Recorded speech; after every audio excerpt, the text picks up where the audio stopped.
Everybody has worked for good bosses and bad bosses, good managers and bad managers. So what makes a good manager at a place like Disney?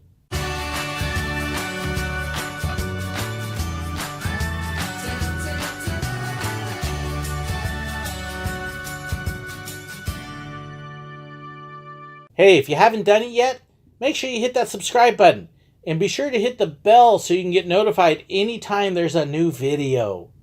All of us have had times, if you've ever been out in the workforce, you probably have a good idea of what a good manager is and a bad one. You've had the dubious pleasure of dealing with both. We remember the bad managers oftentimes, but sometimes we don't remember the good ones because they actually did what they were supposed to and didn't stand out as something horrible. I've had both of them at pretty much every job I've had. Some are definitely better than others. I've actually in many ways been blessed in that I've never really had a problem with any manager. I know some people just end up on this streak where it seems like they get horrible managers, and I really haven't had that, which has really been kind of nice. My poor daughter, one of her first jobs, she had a guy that was a bully that I actually had to go in for my college-age daughter and tell this guy to knock it off or I was going to deal with him. I haven't really had to deal with that for me, though. And surprisingly enough, I've had some really good managers. So what makes a good manager? Well, if you're working at a theme park, the first thing that makes a good manager is somebody that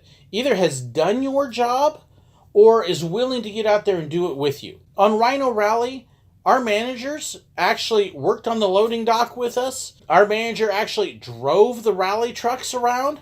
Yes, she could be a guide and narrator in a Land Rover all the way around. And they were out there working alongside us as well as doing the schedules and so forth. If there was a problem, we could go to the manager and they would be able to help us out, instruct us, deal with it. I had a great manager at Rhino Rally. My area supervisor, that was a little different. She was okay, but she was definitely not as friendly and she really didn't care if she had to fire somebody. But I only had to deal with her a couple times and not on a bad basis. I was okay. Although I did have the one time when I wrecked the truck that it started to get a little ugly, but I managed to keep my job. Yeah, that story's in a whole nother video. When I got to Disney, PhotoPass was big enough that we had a number of managers. Each park had its own individual park manager, as well as a handful of other managers that worked under them.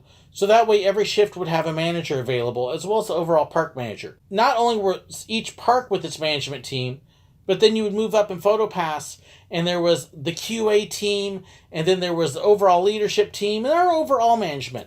But we had a great group, really. PhotoPass, when I started, was new, and so most of our managers had been intimately involved in PhotoPass, even from the beginning when it was in the design stages at Epcot. And so most of the ones that were in PhotoPass at that time had been photographers, or they had been designers and helping to create the system. And so PhotoPass, for a lot of our managers, was a passion. Now, after 5 years, that did begin to change some.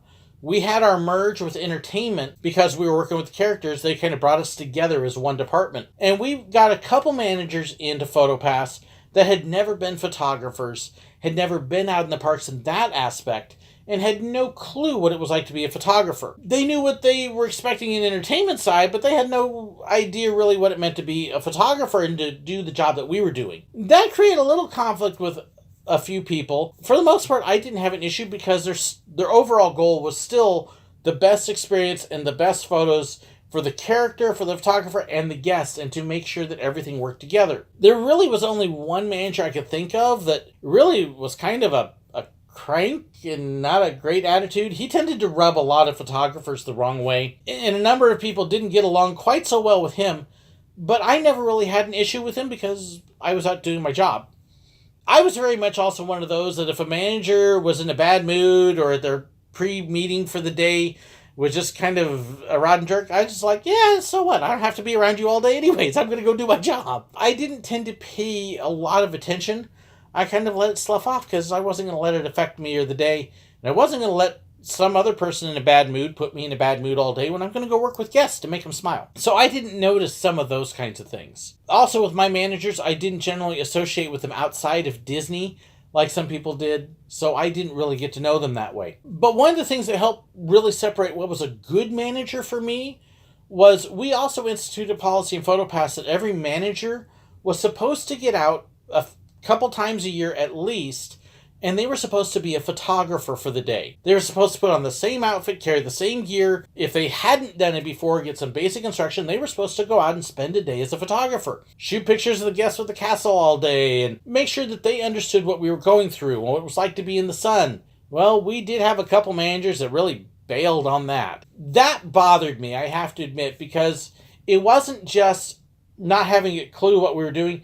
It was pointedly saying to us photographers that they thought that they were above us, that we were beneath them, that they didn't respect the work that we did. At least not even enough to get down and do it with us. Again, those were rare. Most of the photographers we loved when they had their day, because the rest of us would make it a point to walk by them as they were shooting and tease them a little bit and have some fun. And we had some great managers' senses of humor. Millie is one that stands out. Millie was one of my managers that I could just tease, and she teased me back, and we had a great time. She was one, anytime she was around, I'd end up with a smile on my face just because of the bantering back and forth that we had. So I appreciated when they did that. I also really appreciated those managers who had been photographers, either with PhotoPass or before they had joined PhotoPass. One of the guys I worked with was a guy named Mike. Mike actually helped create the PhotoPass system. He'd been a photographer. In fact, when I trained, Mike was one of the guys who sat down in my little group and helped us learn what camera settings were and aperture and shutter speed and all of that, and helped bring us up to speed to make sure we could take good pictures. He gave us a whole class on photography before we ever touched a camera.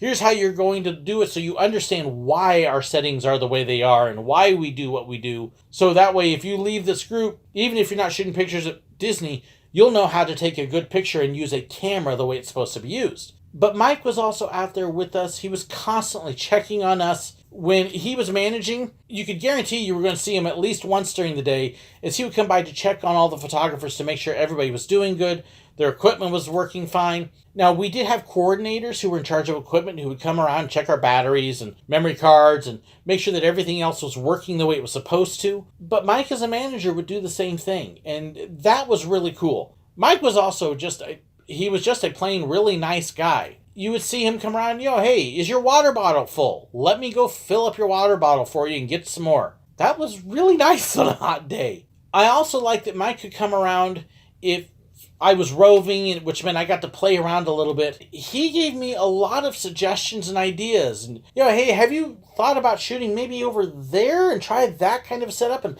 how would that background work? I can remember I had one day where we were just out experimenting. We had a little group of us just trying different settings and scenes and shots to see what might work later.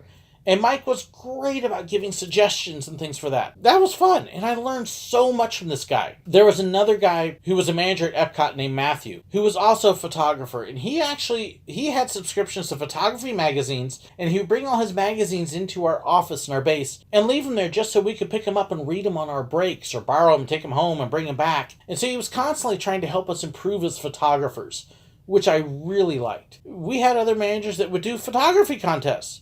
They would actually go through the pictures and they would look for the photos of the month. And it actually ended up becoming kind of a corporate thing where we had a little newsletter just for PhotoPass. And in that little newsletter, they would actually pick pictures of the week and pictures of the month. And it was fun to be able to look through and you would see the picture and who shot it. But that was wonderful to be able to kind of get that feedback. I love the managers that were out constantly looking for cast members who went above and beyond. Who's one that's making a day? And my manager at Silver Dollar City, actually, we called him Leads, that would be Josh, was great at this kind of thing. Josh loved to look for when we were doing something special. Now, on the train, we took a lot of pride in the fact that we were all way above and beyond, and we didn't just settle for the minimum. It was max and more, because we wanted everybody to know that the train was the best place in the park, because it was at the time. And Josh really tried to encourage that with us. So did our area supervisors. Randy and JJ did a great job with that, and I loved them both. We definitely kind of had our own little culture. Our train group was tight-knit, and we were our own world in some ways. But part of that was because we said, hey, we are the best in the park, and we're going to want everybody to envy us. Josh really encouraged that, to take pride and to look at somebody else in the park and say, oh, they're doing good? Good for them, but I got to do better because we're the train and we are the best. I think it really helped elevate our whole game, and Josh was actually really good that way. So I loved working with Josh. We had a great time. He was also a guy that you could completely tease and pick on, and he would tease right back. We had a wonderful time ribbing each other, and trying to scare each other. And yeah, I got him a whole lot more than he got me. But boy, did he celebrate the one time at the depot he got me. Wow. So another good way to be a good manager is be respectful, be normal, but be able to laugh with your employees. Do the job with them, know the job they're doing, get down and work alongside with them, smile, laugh, encourage. Those would all be things I would look for in somebody who wants to be a good manager, especially at the theme park. If they're not willing to do that job alongside the employees, well, they probably already lost them. What do you think makes a good manager? I would love to hear your opinions. Leave them in the comments below. Have you had a really good one or a really bad one? I'd love to hear that too, so don't hesitate to let me know. Don't forget to like and please share the video if you enjoyed it. Thank you so much as well to my patrons. Patreon is wonderful and my patrons are awesome. I honestly think I got the best patrons in the world. If you want to know about Patreon and my Facebook page and Reddit and merchandise, and all sorts of stuff like that, make sure you check those links down below. There's all sorts of information there. Thank you so much and God bless.